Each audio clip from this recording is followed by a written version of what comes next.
예, 안녕하십니까. 이 조국 청와대 민정수석이 말 많던 문재인의 개헌안을 발표했습니다. 물론 오늘 다 발표하는 게 아니죠. 이걸 뭐 3일에 나눠서 이른바 개헌 쇼를 하겠다. 뭐 이런 지금 전략으로 밀어붙이는데 지금 다들 지금 뭐 헛갈리는 것 같아요. 자유한국당이 116석인데 오늘 홍준표 대표 말대로 개헌 투표안에 들어가면 다 제명시켜버리겠다. 그러니까 자유한국당만 그냥 안 들어가면은 죽었다 깨도 개헌이 안 되는데 청와대에서 부결될 게 100% 확실하면서도 이렇게 왜 개헌안을 던지느냐.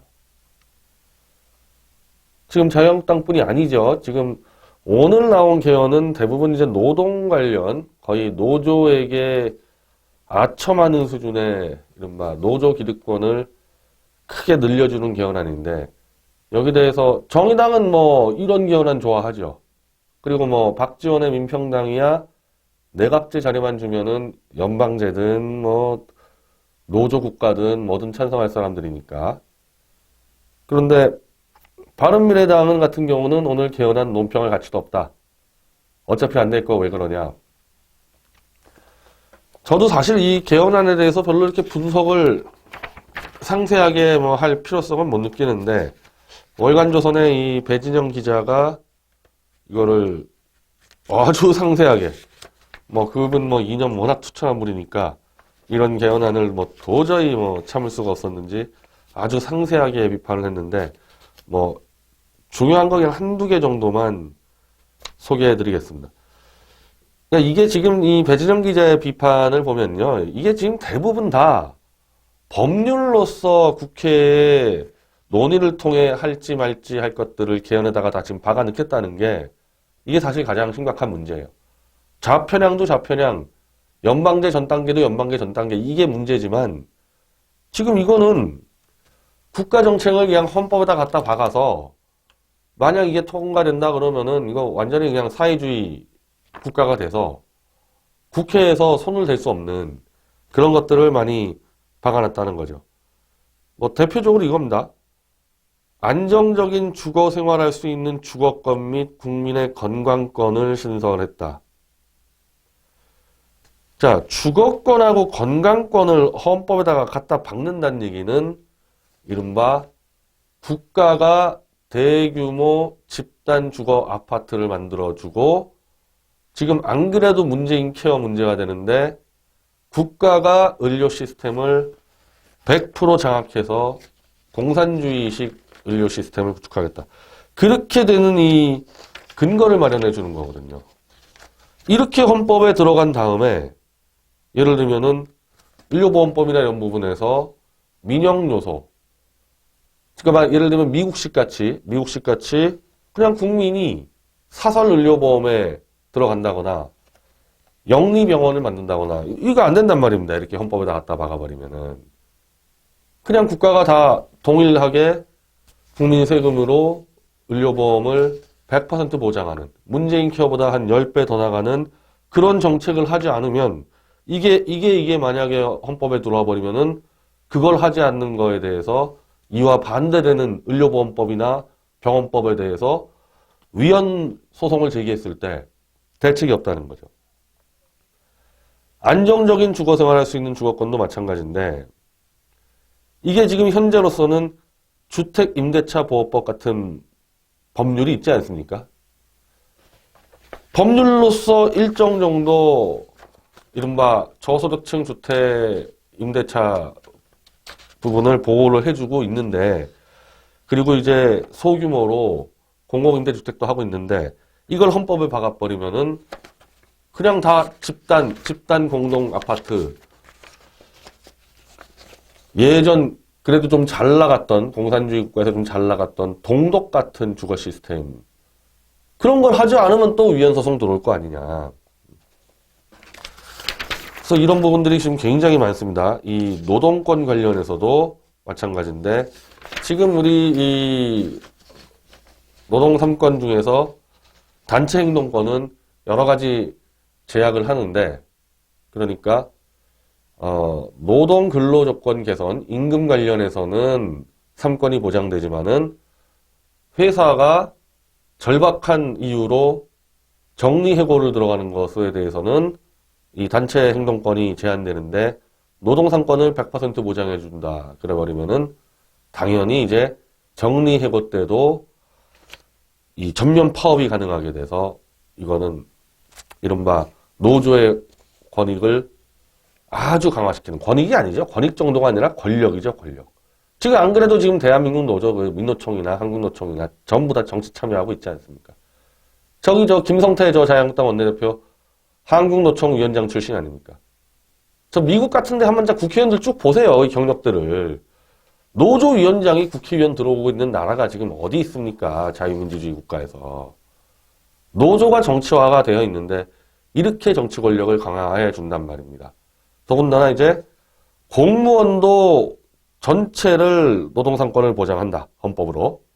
지금 공무원은 제한적으로 노동상권을 이른바 좀 한계를 긋고 있는데 이제 공무원들 대폭 이제 다 100% 노동상권 보장해준다. 공무원 노조 또 싹 끌어들여가지고 공무원들 철밥그릇 보장해줘서 이 공무원들 중심으로 사회주의 시스템을 돌려가겠다. 사실 이 지금 대한민국 공무원들의 문제가 공무원들은 사회주의를 좋아할 수가 있죠. 자기 밥그릇 보장해주고 자기 권력 강화해주고 사회주의로 가면 갈수록 공무원들이 늘어나고 자리가 많아지지 않습니까?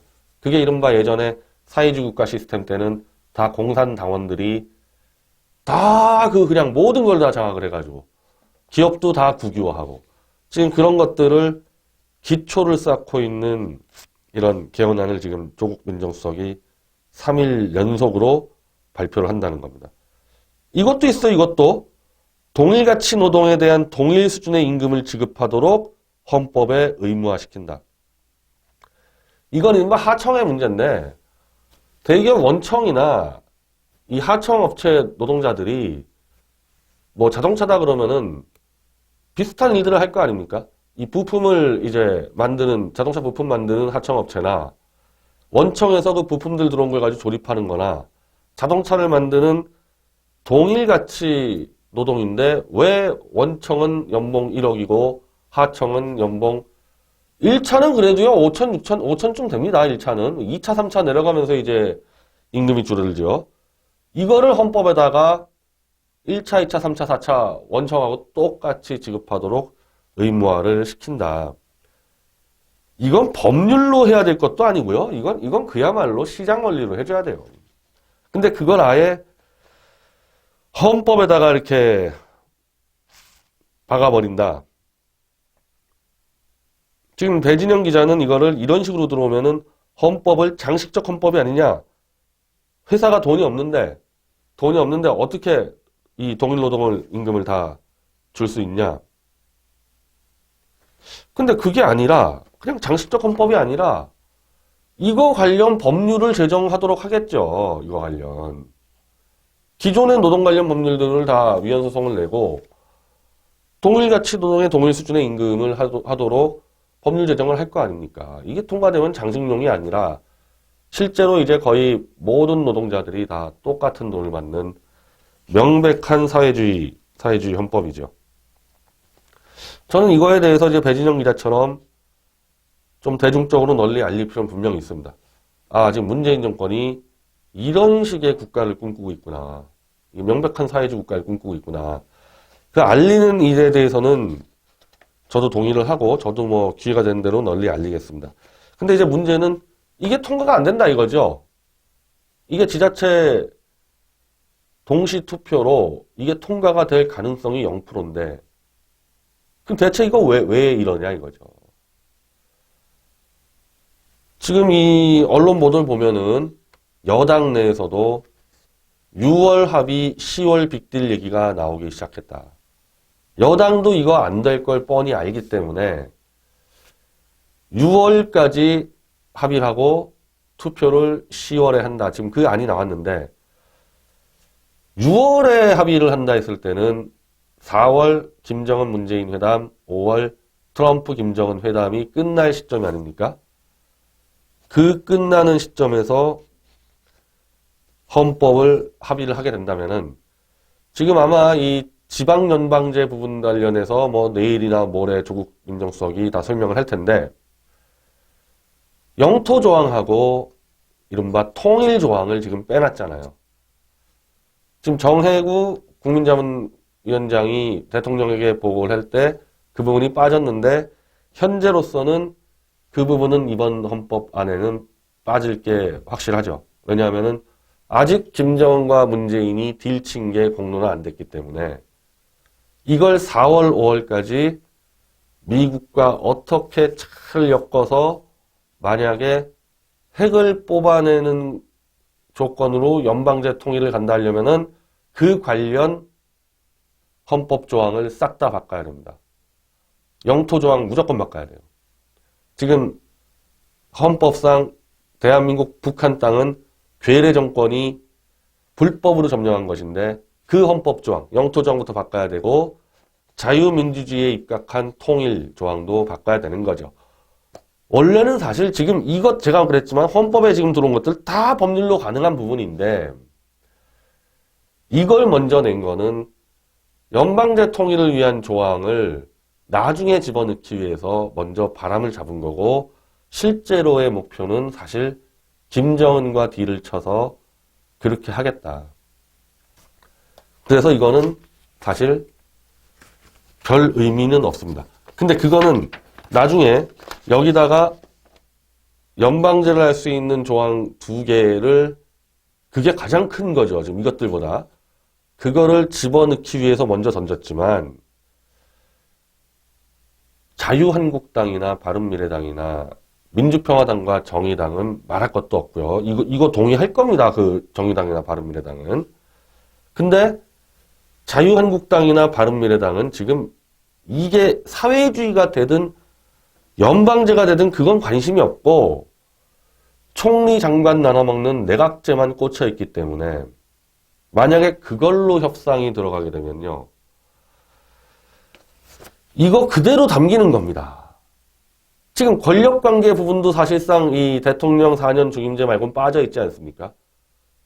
그 권력관계 부분이 들어갈 때 이건 자유한국당이나 바른미래당이나 정의당, 민평당이 집어넣겠죠.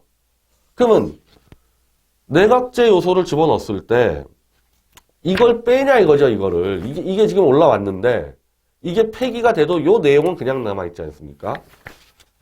저는 지금 자유한국당에 뭐 홍준표는 뭐 조만간 사라질 것 같으니까 김무성이나 김성태 이 사람들이 내각제로 빅딜 칠 때 이 조항을 빼낼 수 있겠냐는 겁니다. 아니 빼낼 의지가 있겠냐는 거예요. 총리 장관만 해먹으면 되는 사람들이 특히 문재인하고는 협의가 안 되죠. 그게 분명히. 내각제 되면 문재인 집에 가는 거나 똑같은데 근데 그게 아니고 민주당에서도 내각제를 원하는 한 5, 60명의 의원들 정의당, 민주평화당과는 협의가 돼야 될 거 아니에요. 내각제 견될 때. 그러면 그쪽에서 이거 한 7, 80%는 집어넣자 그럴 거 아니냐는 겁니다. 그쪽에서. 좋다고 넣어주죠. 좋다고 넣어주죠. 심지어 뭐 저는 불가능하다 보지만은 김정은과 문재인이 연방제 통일이 협의가 됐을 때도 지금까지 하는 행태로 볼 때는 연방제 하자. 연방제 하고서도 어쨌든 남쪽은 그러면은 독립국가니까 남쪽만 내각제 하면 된다. 그래서 연방추진위원회가 구성이 되면은 이제 연방제 합의됐을 때 그게 이제 남북한 동수로 대의원들 됐을 때 연방 대통령은 김정은이 하고 남한의 총리는 김무성이 하는 그렇게 딜이 들어와도 저는 뭐 제가 볼 때는 뭐 얼마든지 좋다고 할 사람들이라고 봅니다. 그래서 일단 이게 통과는 안 되더라도 각종 집회나 유튜브 방송으로 이 부분에 대해서 널리 알릴 필요가 있습니다. 근데 이거는 뭐 저보다는 뭐 배진영 기자 등등 뭐 여러 뭐 이쪽 분야 잘 아는 사람들이 있으니까 이제 그렇게 하되 동시에 이거를 막는 것과 동시에 당연히 국회에 지금 이미 170석이 합의된 내각제, 연동형 비례대표제도 같이 까줘야 돼요. 그걸 같이 붙어줘야 됩니다, 그거를. 그럼 문재인은 어떡하냐? 문재인은 이 헌법 개헌으로 날리는 게 아니죠. 문재인은 지금 하나하나 이 국민을 속이면서 가는 부분들이 지금까지는 꽤 잘 속여 가는 거죠. 아니, 근데 그게 언제까지 그게 그렇게 감춰지겠습니까? 그거는 당연히 그런 게 하나둘씩 드러나면은 이 사람들이 탄핵을 시키면 되는 겁니다. 그 부분에 대해서. 그리고 결국 지금 정세균 국회의장에 대해 가지고 무슨 뭐 포스코 뭐 이권에 개입했다 나오는데 문재인 쪽이 내각제 개헌 막으려고 굉장한 이제 이 무리수를 두게 돼 있습니다. 그거 통과되면은 뭐 그냥 권력 다 뺏기는데 그래서 그런 싸움을 할 때 우리는 양쪽을 모두 반대한다. 연방제 사회주의도 반대하고 내각제도 반대하고 그런 입장에서 압박을 들어가면서 그들끼리 싸울 때 틈이 날 때 문재인을 심판할 기회가 올 거거든요. 그런 식으로 해주면 되는 겁니다. 이 사람들이 원하는 거, 내각제 사람들이 원하는 거 같이 붙어가지고 문재인 해결하는 문제가 아니에요, 이게. 그리고 진짜 뭐 솔직히 말씀드리면은 문재인이 지금 이 김정은과 들치는 것도 그렇고 이런 개헌도 그렇고 이거 정치 상식으로 절대 하면 안 되는 거예요. 지금 소수파잖아요, 국회에서.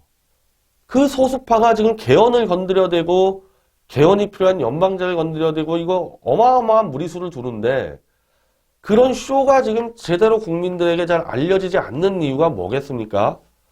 야권에서 문재인 다음을 책임질 만한 강력한 대선 후보급 인물이 없기 때문입니다.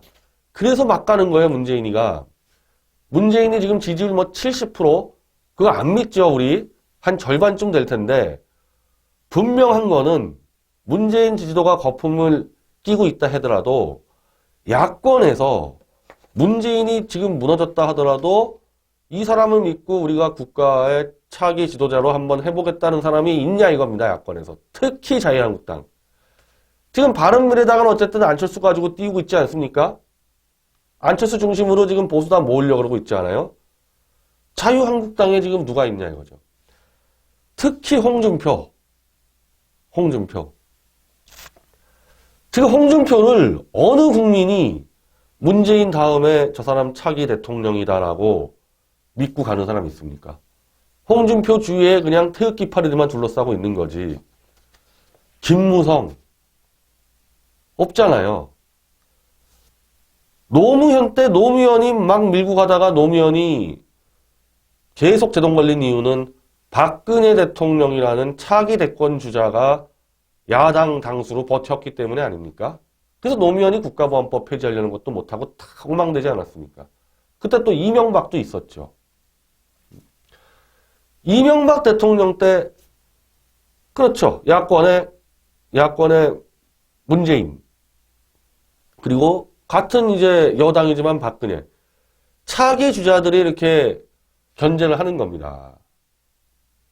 내각제 같은 경우는 총리가 마음에 안 들면은 바로 그냥 모아서 내려버릴 수 있지만은 대통령은 이른바 임기가 보장돼 있으니까 그 대통령에 대한 이른바 권력 견제를 대한민국 같은 경우는 대개 차기 대권 주자가 했다는 거죠. 이것도 상당히 부작용이 많지만 그러니까 미국 같은 경우는 그런 방식으로 가지가 않죠.